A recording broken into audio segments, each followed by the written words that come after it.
Hey, what's up, everybody? It's Eric Debonair Donnell, co-owner operator 2 Geeks of the Nerd Productions again, along with my brother and partner.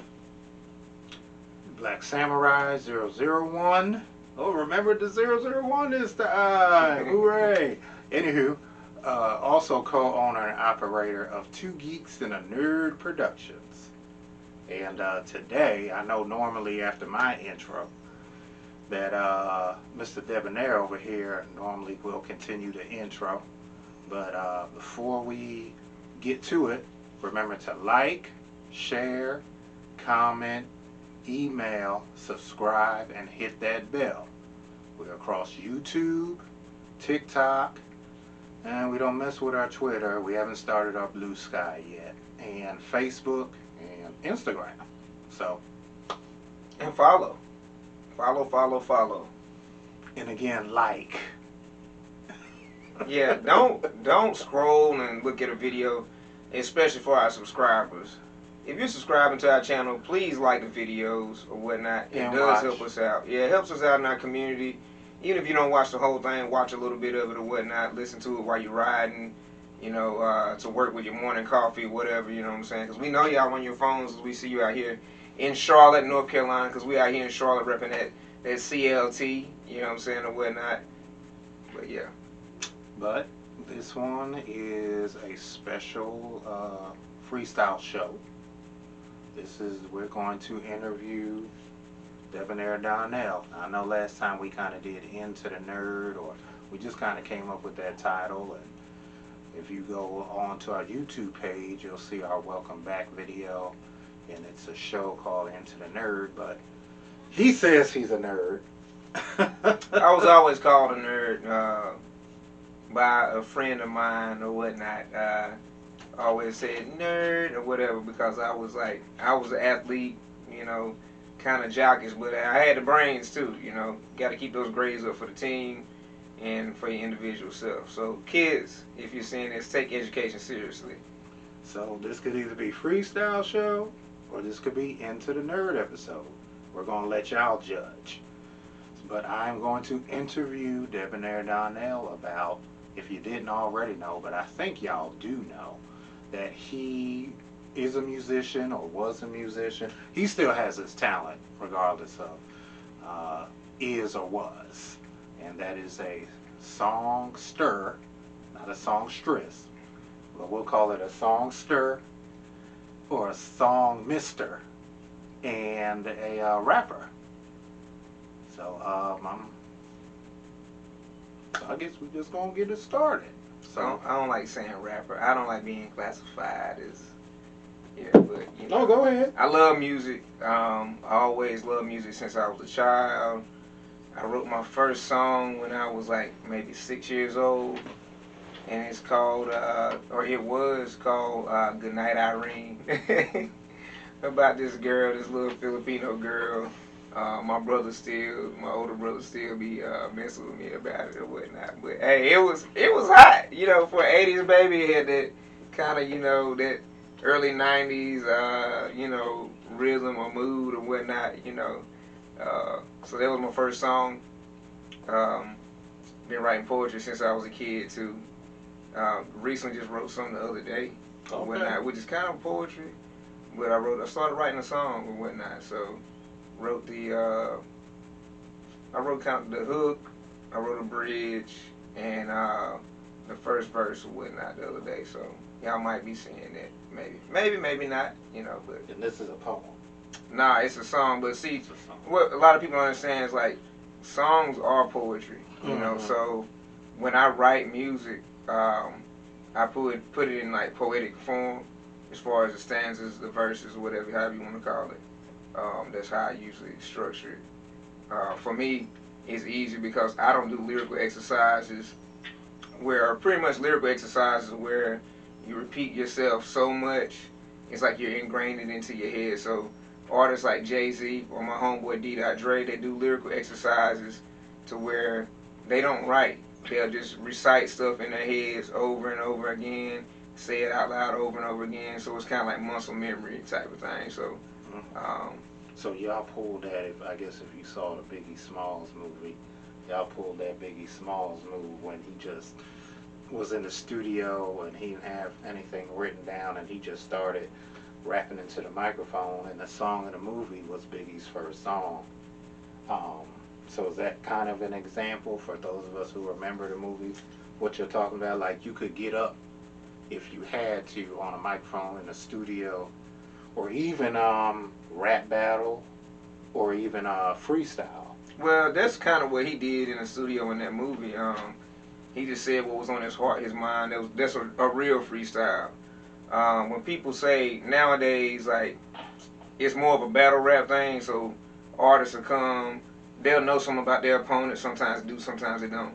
But they'll write or practice bars to spit at these rap battles. I don't like for them to say a freestyle battle, because a real freestyle battle, the way we were growing up, is like you coming straight off the dome, straight off the head, from your heart. You don't see a lot of that anymore.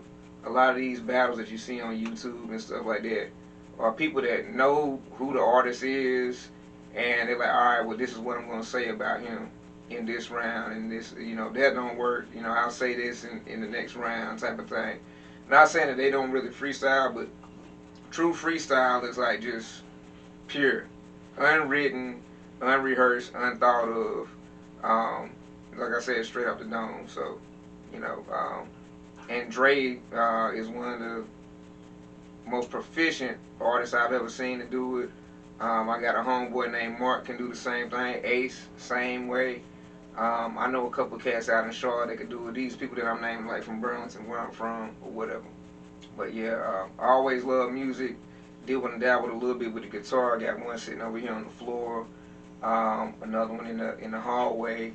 A little bit of piano. Got a keyboard still. Used to have a studio in my house. So my songs like Calling Me and stuff like that was recorded right here in this house. And a lot of people, even I remember my wife first heard, she's like, "Yo, is that you?" Like, yeah, that's me. That's me right here in this room in the closet. Just don't mean to cut you off, but let's backtrack, because this was a quick sprint, which also your nickname for y'all that don't know, which is Goose, which you said you got from running. Even though this is about music, I just want to, as y'all can see, you're a quick sprinter still. Yeah, I used to be super fast. At one point was one of the fastest in the state. And I did good in long jump and track, because I ran track. And then I was like, had the third longest long jump at one point. I mean, triple jump at one point in the state of North Carolina. So yeah, like I said, yeah, I'm smart, or, people call me a nerd, but I was always athletic, stuff like that. So with the music, though, you were talking about, I guess we're assuming that Irene was pretty much to impress Irene. Did she ever get to hear the song? Nah, it wasn't to impress Irene. It was just something that I did for myself. Like, that's another thing. You never do or create something for somebody else, because it's not going to be what it could be. Always create for yourself, from your heart or whatever, So I wouldn't say even what I just wrote wasn't really for this person. It's about somebody. It's about my wife. Let me go ahead and say that, so she don't see this and be like, who is he writing about? It's about you. But it's therapeutic. You know what I'm saying? A lot of writers will tell you that, like, writing is therapeutic. Even down to, like, therapists will tell people, hey, write, start a journal. You see things different and express it differently when you actually put it on paper. You know what I'm saying? I do want to get back to when you started, but you said something very important right now about how journalists say write stuff. But it's a therapist or, whomever says write stuff down, and it seems therapeutic. Have you ever found yourself writing, since we're talking about music, a song that was like hard, like emotionally? And if so, did you just stop the song, or were you able to write and finish the song? No, I guess all of it is coming from emotions, as a writer. Well, tragedy, or have you all that stuff. Like, I wrote a song about my cousin. There's like a brother to me, Corey, called I Think About You. Like, that song literally was like right after he got murdered or whatever. I wrote that song a little while later. Black Lions, my homeboy Slick made the beat. Actually, he made all those beats for me back then. And so, like, and I remember one time when I was writing something, he was supposed to be asleep, and was calling me. I go back to call me, and I was like struggling to get the last like 2 bars of the song finished. And at like 2:30 in the morning, I was in there listening to the beat, and I came up with some bars or whatever to finish it off, and he heard me. He was like, that's it. He was like, man, that's fire. He's like, yo, let's record it right now. So he went ahead and set everything up, and we went ahead and recorded my verse, right then and there. Then there's been times when, we've been somewhere and went into the studio, got there, and then, like, the producer was on some BS. I ain't even gonna lie. We thought he was gonna have some stuff for us, but he had beats, like, out the ass or whatever. And then, but he didn't want to give, like, the plan was for us to meet up and just record a song. So it was like me, Slick, and one of his homeboys, and then I think his homeboy had another homeboy from the Midwest or whatever that we had never met. And so Slick, myself, and I can't even remember his name right now. His homeboy, anyway, had done songs together before, you know what I'm saying, or whatnot. And, he recorded at our house before, too. And so we kind of, like, knew, kind of played off each other before, knew what it was. Then old boy from the Midwest, oh, man, he brought like, that Midwest swag. And so we finally get this beat or whatever. Like, he letting us listen to some clips of beats, and then we hear this one or whatever they call old boy's ear. He's like, oh, yeah. He was like, I like that. He was like, it sounds something like, niggas getting does what they supposed to do. Bitches getting love what they supposed to do. Straight to the strip with a lean and a kick. Triple beam and a brick is what you're supposed to do. Is what you're supposed to do. And the way he did it was like that typical like St. Louis like kind of singing but rapping. And then like we was like, oh yeah, that's it. So he laid down the hook. He went ahead and laid down the hook. And while he was doing that, the rest of us are like, I'm writing my bars. Like I'm a writer. I like to write it down and recite or whatever. Slick homeboy, I don't remember if he wrote it or not, if he wrote his bars, but like long story short, everybody's verse was fire. So they was coming hard. I think I was the last one to record. I'm like, dang, I gotta come hard on this track or whatever. And so I use what I use the way I use, and like so I rap fast, but I can rap slow too. So the way I kind of came in was like super fast, and then kind of like got to the middle and slowed it down a little bit, and at the end I broke it down. But yeah, good times, fun times. Yeah, we can see it because we can see it all that. I love music. Music is one of my passions. Like you couldn't tell me that I wasn't gonna be on the stage somewhere as an adult, and like blessing mics, as my other friend would say. You couldn't tell me I wasn't going to be on the stage somewhere blessing a mic. You couldn't tell me I wasn't going to be an actor or a clothing designer. You know what I'm saying? Like, music and fashion. Matter of fact, the album that I was working on with Call Me was going to be called Guns of Fashion, the Debonair Diaries of Eric Donnell. It was going to be volume 1 or whatnot, kind of like a mixtape or whatever. But it's going to have all original beats, no beats that anybody else had or whatever. A lot of mixtapes, people like jacking for beats and stuff like that. They'll get beats from other artists or other artists have used, and they'll spit their bars over them beats. But all of my beats are going to be original. I had the idea for the album cover and all that, but I never did do it. Ended up getting married or whatever, and kind of just like nothing else mattered to me. It was just my family. That's all I cared about then. Even though music was still in my heart and stuff, and even with both of my girls, when they were in the womb, I sing to them, whatever. Even right now, like. So real quick though. I'm telling you, like they got it too. So pretty much you just said. So I guess you're saying you pretty much put it on hold because of the family. What made you do that? Was it just because you had started a family? What made you put that passion to the side or down? I didn't even put it on hold. I killed the dream. I was just like, man, I got a family. Like, I met my wife and had our first kid. Like, within the first year of us knowing each other, we got married and had a kid. It literally was like love at first sight. So for me, it was like, yo, nothing else mattered. I just wanted to give my wife and my kid the best life possible.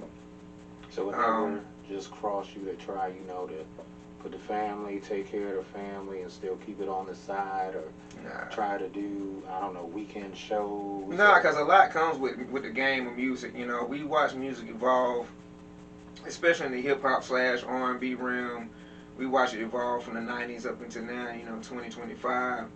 And, excuse me, it's nothing like it used to be. Plus, like, what did I look like being on tour? Say if I had went on tour. I couldn't take my wife and baby with me everywhere because it's not healthy for them to be traveling and on the road all the time. And then, too, I felt like it just wasn't where I need to be, like, with around the groupies and all of that and stuff, you know. So the people who would say, well, why didn't you just try to stay local or something like that? What would you say to them? Like, the thing is, too, is like Charlotte with the local music scene is ridiculous. Like, North Carolina in general don't really support its artists like that. Perfect example. J. Cole first came out. A lot of, now, I went to college with people that went to school with J. Cole. You know what I'm saying? And, you know, like, I'm talking about, like, went to high school, like, close friend, like, a girl that I know, or a female I know, was, like, a very close friend to him. That song where he talking about, none of good things, all that, or whatever, that, like, a couple songs that he wrote is actually about a girl that I went to college with. And I know for a fact, because my close source was like, oh, yeah, man, he used to love that girl. I ain't saying her name or whatever, but... And then, like, he was like, used to pop up at the mall at Foot Locker every day or whatever. Like, she worked at Foot Locker in high school. I know this for a fact. I done sat in rooms with this person and, you know, other people, you know, whatever. So, the dude ain't lying. So, but what I'm getting at is, around that time when he first cracked off or whatever, it was people hating on him. Like, oh, man, he ain't even that hot. And like, yeah, you are hotter from a trap rap perspective or whatever times, like, but you not doing what he's doing. So people didn't support him because they was like, they wanted a hard artist for North Carolina to be known for, like a gangster type artist. And here's a dude that's, most people call a conscious, or they say backpack rappers is what they call them or whatever.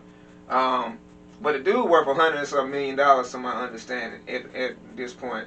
So it's like all of y'all that talked all that junk about him and said this, that, and the other, like, look at him now. You know, so North Carolina in general, there's another local artist out here in Charlotte that I supported throughout his career, and used to, you know, be around him when we were all in college together or whatever. He was actually at Winston-Salem State.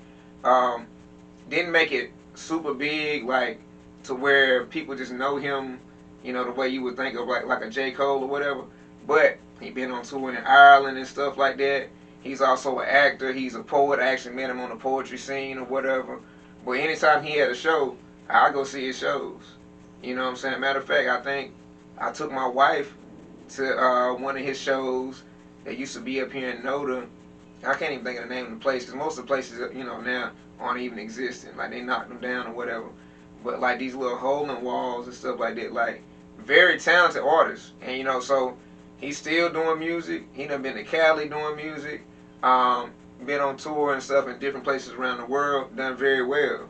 But, I mean, you know, we do deal with this with our content at times, you know. We get a lot of love overseas. Or like with my bow tie company or my clothing company, Neck Respect, I was getting mad love in like New Zealand and places like that. But people local, they just don't support. And it's just, and to me, I mean, y'all call it how you see it or tell me if I'm wrong.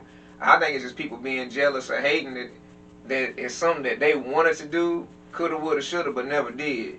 You know what I'm saying? You feel me? And that's why, like, yeah, I say it. Like, people wish, and that's North Carolina in general. People think that Charlotte, because it's a large platform, is another female who I know is a great artist out of Brooklyn, New York, that was in Charlotte for years. Same thing, I supported her, actually made bow ties for her guys, her band members to wear at a thing up the street. She didn't get as much love here as I feel like she should have.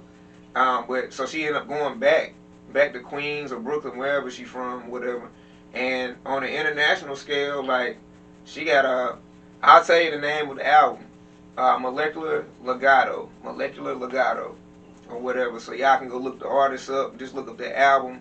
But got a song that's hot to the point that there's a friend of mine from Florida, and I was talking about this song. It's like, oh, you be listening to such and such? I was like, yo, that's my homegirl. It's like, oh, that's your friend? I'm like, yeah, that's my peoples or whatever. So again, this person has never met her in her life, and her name, like my grandmother always said, your name will travel further than you ever go. And I'm a firm believer of it. Yeah, but that face was for what you, not because you said it, that face again. Because it's true. It's true. So yeah, I love music. I love clothing. So let's just. I'm a t-shirt guy more these days now because I'm a father. But I put on some cowboy boots and stuff every now and then, and step out. Well, let's backtrack because should have started with, but it's fine. The way the interview been a great interview, but should have started with when did you realize? I guess you had a musical talent. I mean, I always, I don't know. I didn't care if nobody ever even thought I was talented, But the thing was, too, what kind of discouraged me was my mom. My mom was like, oh, you got that voice and yada, yada, yada. Now, if I sing for her, she's like, oh, man, please sing. She kind of teased me a little bit when I was younger. But for me, it's like, growing up in church and stuff like that, and them old school church songs and stuff, and listening to my uncle sing, my uncle, brother, rest in peace, I'm a Witness. Or, my grandmother always sang. My grandfather always would sing or whistle and stuff, while he was working. And just for me, I don't know, it's like I just loved it. And, always was in plays and stuff growing up, especially in elementary school, middle school. I really knew I could sing once, I had a chorus teacher named Miles Saunders, rest in peace. Mr. Saunders, cool dude, real cool guy, had a mullet and could play guitar and piano, and he had this deep voice, could sing or whatever, but he could sing in different different tones. So I auditioned for all county chorus, and as a tenor, and I auditioned, and I was one of the people out of my school that got picked to go sing with other schools, other students. We all rehearsed the same songs, and then they brought us together for like 1 or 2 rehearsals for us to sing together. But I auditioned, made all county chorus. That's why I was like, yo, I can sing. Then I got to high school. Miss Darla J. Bray was my chorus teacher. My older brother Chris was, he used to sing under her or whatever. He was a baritone, I believe. I was a tenor. And so like by him being there before me, like everywhere, like it was like, they would call me Chris until I'm like, yo, I'm Eric or whatever. But Miss Bray used to look at me sing, and I thought I was like, am I off tone? Because in my chorus class, we only had 3 tenors. So they put one on the left, one on the right, and one in the center. Everybody else was split up, you know what I'm saying? There was only 3 of us. So not only did we had to sing and sing right, but we had to sing loud and project. And, my voice projects, especially when I'm excited about something. It just naturally projects. It's not that I'm trying to yell, it's just, it carries, as people say. And then in the country, the way we grew up hollering across the woods and stuff to each other, a mile away, I'm hearing my grandma, Eric, and so, I'm calling back to her or whatever. So I guess that's where it kind of came from for me to project my voice. But yeah, in high school, did very well. I always tell people, like even my daughter now, because she's in her play, like it's nothing like rehearsing for months and months and months, and then that one night that you're gonna perform, and when that curtain peels back and those lights hit you, oh man, no feeling like that in the world, man. No feeling like that in the world. But yeah, I let it all go, man. It's kind of shy, I guess, a little bit with the music. I know it's unbelievable, but when it comes to my music, like it's different the way you sound. So I could sing something right now and it sounds one way to me, and then play it back and it sounds a whole different way. So you're not what you look like. What you think you look like, that's not really how you look. You know what I'm saying? Same thing with the way you sound. But like with the music, it's different too, because as I got older, I would sing different parts. Like versus in a choral group, everybody's singing their part. I had to sing different parts in different tones or different octaves, as you would say, and putting it all together to make one voice. That's amazing. You know what I'm saying? So I still sing a little bit. Well, why don't you? I'm too old, man. About to be 41. I ain't telling you to. About to be 41. Like the way I see it is this: it's no point in me doing it if I'm not gonna make money off of it right now. Like I don't have the. Oh, I love it so much, I just want to do it. I don't have that in me anymore. Like, nah. I wanted to sing and be a performer and stuff because I'm like, yo, I'll get paid to do this. But then, so hold on. So this is the thing. My main thing for not dealing with music the way it is now is because of the way it's changed. Like I was saying a little while ago, like, so everybody wants to put auto-tune on everything. Even if somebody can sing, they want to throw auto-tune. Now, hold on, I gotta cut you off here because we know a lot of these can't sing. I know. No. I'm talking about the old school folks.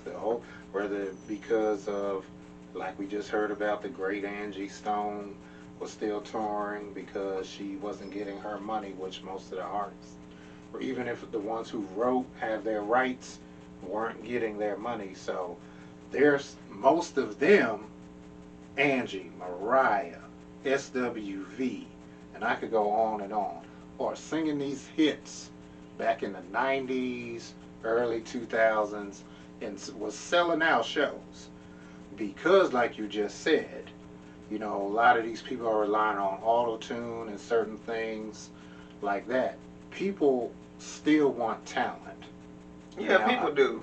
And I'm just going to say this because you know how we do. So I got to come out of gotta go to uncle mode and come out of my interview mode.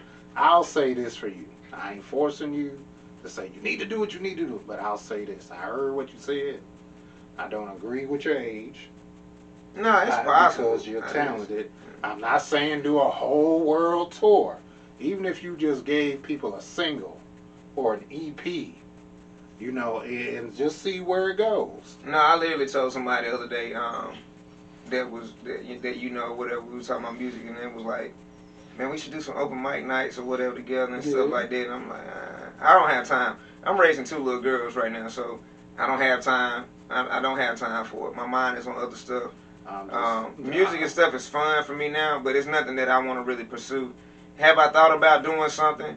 Possibly, yeah. I mean, I literally could do one song, and if it goes viral, I could make some bread. Like, I'm about my bread right now, so again, it's not the same for me now because the game isn't the same. Like, I definitely would not sign a contract. Like, we could have got signed when, you know, with a rap group years ago. We had the opportunity to sign a contract with some people, but that was around the time things were just starting to get a little crappy, and we knew that these people were getting these crap deals, and we was like, man, no way are we gonna sign this deal. Then we got divided 5 ways. Like, no. You know what I'm saying? No. We weren't doing that, so we're going to stay independent. I'm going to say this much. I don't think it's so much that you don't have the time, because you know that kind of goes against what we talk with you. I'm not making the time to do it. It's not, so that's what I'm saying. It's nothing that I'm interested in doing right now. You know, like, I am going to go re-record this one song when I get the money to go do it. You know, just to have a actual studio version of it. Even though, like I said, my people at Black Lions did a great job, but he was even like, you know what? He was like, we need to go and re-record this song, but do it in a professional studio. Joyride? Nah, I ain't doing Joyride. Nah, Joyride would be a beast though. I ain't gonna lie, it'd be a beast, but nah, I ain't doing Joyride. Nah, cause the other person that I did Joyride with ain't gonna want to do it because thinking about, we gotta do it this way. And me, right there at this point, I'm like, yo, let's just record a song, put it on social media, and just see what it do. Worst case scenario, it don't do anything, but what we do know is it ain't doing nothing if it's never put up. So, you know, but Joyride was a song that I was featured on or whatnot, singing the hook, and then I had a 16 or whatnot. That is hot 16 or whatnot, but Joyride is kind of a love song somewhat, and I actually wrote the hook. I wrote the hook to that song. I'll say this. And I sang the hook. And I'll say this, I guess going back into interview mode, that you definitely still have just reminiscing about it, you definitely have a joy about you because you light up. It's music. Talking about it. I guess then, and you might be repeating yourself, so still even having the memories and you light up when you talk about it. So what would you say to the people who are going to see this and be like, well, he seems so happy talking about it. Why doesn't he just jump back and do it? So if it's somebody out there that if that's what you want to do, just do it. That's the best thing I can say. Nike said it best. Just do it. Just go out there and just do it. Worst case scenario, it don't go the way you think it's going to go. You know what I'm saying? For me, it's just not for me right now. I have my mind and my sights on other things. Like, all I really care about is my family and taking care of my kids. That's it for me. Music, it died. Like, I don't want to say died, but I don't know, man. It took, it was put away in the closet for years. You know what I'm saying? I mean, like, I ride around, I freestyle. Hell, I wrote a song last Friday in the car. Actually, like, I feel like I rap better in the car rides. Like, just riding around. There's something about that car. I always said, I was like, maybe I should just, I actually was going to put a recording, like, not booth, but I was going to have a setup in my car, like, my old Honda Accord. I was like, I'm going to have it when I open the trunk. This keyboard comes out. I can pull the mic out and, and record or whatever. Like, I had all this stuff. That's how much I was into music. I was into music so much that I was going to have, like, a mobile recording studio in my car. Just for me. Not even for anybody else. Like, that's how much I was into music. Like, literally. Love music. Love music. It's a powerful thing. When used in the right or wrong hands, right or wrong matter, is a true responsibility. I don't think a lot of artists understand is that the things you say that you're putting out there, and we're seeing it now, has an effect on people so greatly. You know what I'm saying? Remember that Lucifer was an angel of music before God casting him out of heaven. You know what I'm saying? So that right there tells you how powerful music is or whatnot, So for me, like, I'm cool. If I record something and, it'd be cool. If I don't, I'm fine. I could leave this earth and be, cool with it as long as my girls are good. But I was telling somebody the other day, I was like, what if I record this one song and it goes viral? One song. I was like, I'm cool with making $2-3 million off of one song. Like, people always down the one hit wonder. Hey, they got that bag, as y'all say though. They got that bag. That one song could lead to whatever. Tyrese, you know what I'm saying, the way he got on was he was late. I heard the story.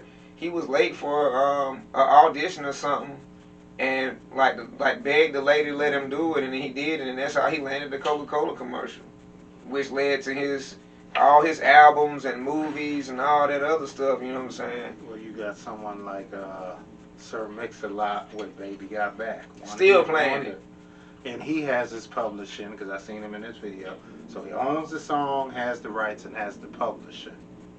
And all that to the song. So he's making money. So you were just giving examples about Tyrese and how he got discovered and how it led to his audition and getting the Coke commercial and leading, of course, to his career that we know it. So I guess we're going to wrap it up soon, but do you have any, regrets or woulda, coulda, shouldas? Nah, I don't have any regrets. Like I say, man, like I tell everybody, no matter what, my 2 little girls, I wouldn't trade that for anything. Definitely not for any fame. I was never in anything for fame. Always, the fortune and just satisfaction. Who cares about being famous? You know what I'm saying? If if it gets you money, then I guess, that's cool. But I don't care about people knowing who I am and being like, oh, this, I've experienced that out here on a lower level, you know what I'm saying, just from my bow ties, you know what I'm saying, and being known for wearing a bow tie and a hat everywhere, So, what they call like a local star or whatever, which I don't consider myself to be. But, I don't have any regrets, I would, if I had to do it all over again, would I probably stuck with it? Maybe, you know what I'm saying? Maybe I would have, but, caught up in the love train or whatnot, it was like nothing else mattered to me. So I think it was all worth the sacrifice if I never end up on a radio station or anything of that nature. Okay. Yeah. Well, like I said, unless you have anything else to add, I think we can close it out. Other than, hopefully, we'll get that one single at least. Hopefully. Yeah, maybe. And, it might be even, who knows, it might even be a gospel thing. Because, like I said, like, my people Slick we were talking about music, and he was like, he didn't really want to make music like we used to make, which I don't either, obviously just trying to evolve. But he's looking more like, more like gospel tip, which, when people say, what kind of music you do? I say soul music for the soul is the way I would describe it, you know what I'm saying? Never like to be called as a rapper or R&B artist and stuff. Yeah, y'all, all that singing and rapping, I was doing that before Drake was even a Drake, like straight up. Yeah, like for real. And I forgot one song that he had that ended up being a banger. I actually had a song with the exact same title and all that, but anyway, none of that matters. Just saying though. And no auto-tune over here. Had somebody put some auto-tune on my stuff before, a producer, and I was like, nah, and that producer was like, well, it needed this, that, and you was a little flat here and there. Okay, let's re-record the song then.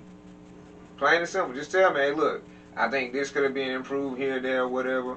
When we were talking to one of our co-workers, we had kids do music, him and his kids, his whole family musicians, and I heard a song that his boy has made, and I was like, tell him, like, giving his son some tips, was like, tell him, to work on his cadences and stuff like that.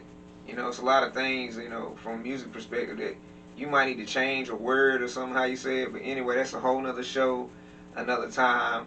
I'm not an expert, but I do know music. I know good music. I know how to produce music or whatnot, and yeah, it's a great thing. It's a beautiful thing. Alrighty, everybody. So we have here a black nerd or blurred, who Oblique is a former musician. I guess if you want to say that, but still can reminisce about some great moments. I'm still an artist, y'all. I still sing. You know what I'm saying? I used to eat off of my voice, for real. And now my kids, they do it. My kids sing, both of them, all the time, and so we'll be in the car singing together sometimes. Yeah, I will say he hasn't totally shut down. I know y'all be like, well, I can't hear it, so I don't care. Like I said, maybe we'll get that one song, and maybe we won't.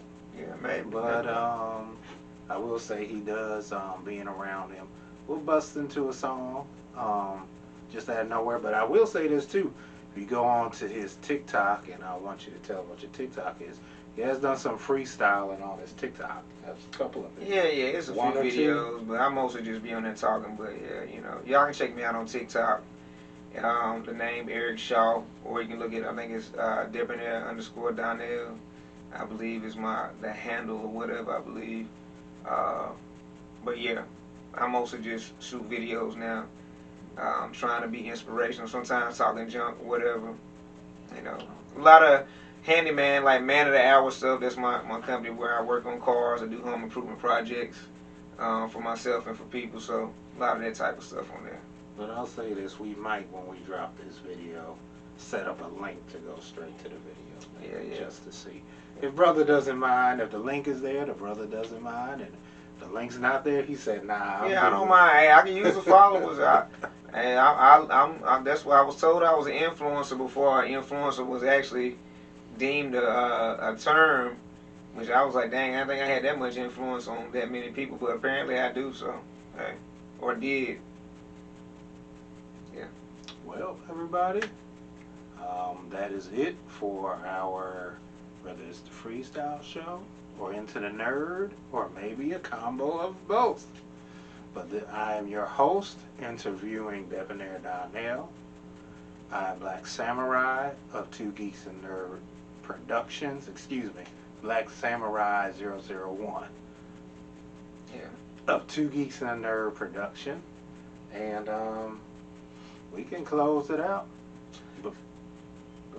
Oh, remember to like, share, comment, subscribe, hit that bell.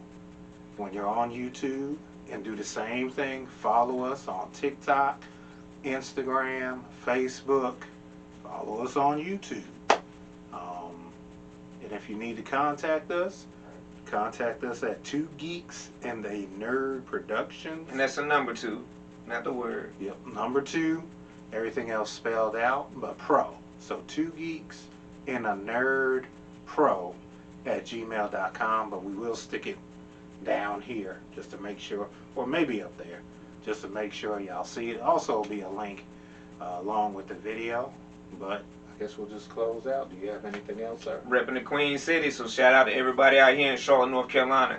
If at any time you want to go ahead and get on our podcast, like you said, go ahead and email us. We would love to have different artists. You don't have to be a musical artist. I paint and do visual arts also. If you dance or something like that, you want us to feature you. Also, if you would like to get some content shot, hey, we down for that too. We'll just email us and we'll discuss, pricing and all the other things of that nature. If you have a product also too, if you're a cook, have a restaurant and catering service, you're local here in Charlotte or in the surrounding areas. Taste Bud Chronicles.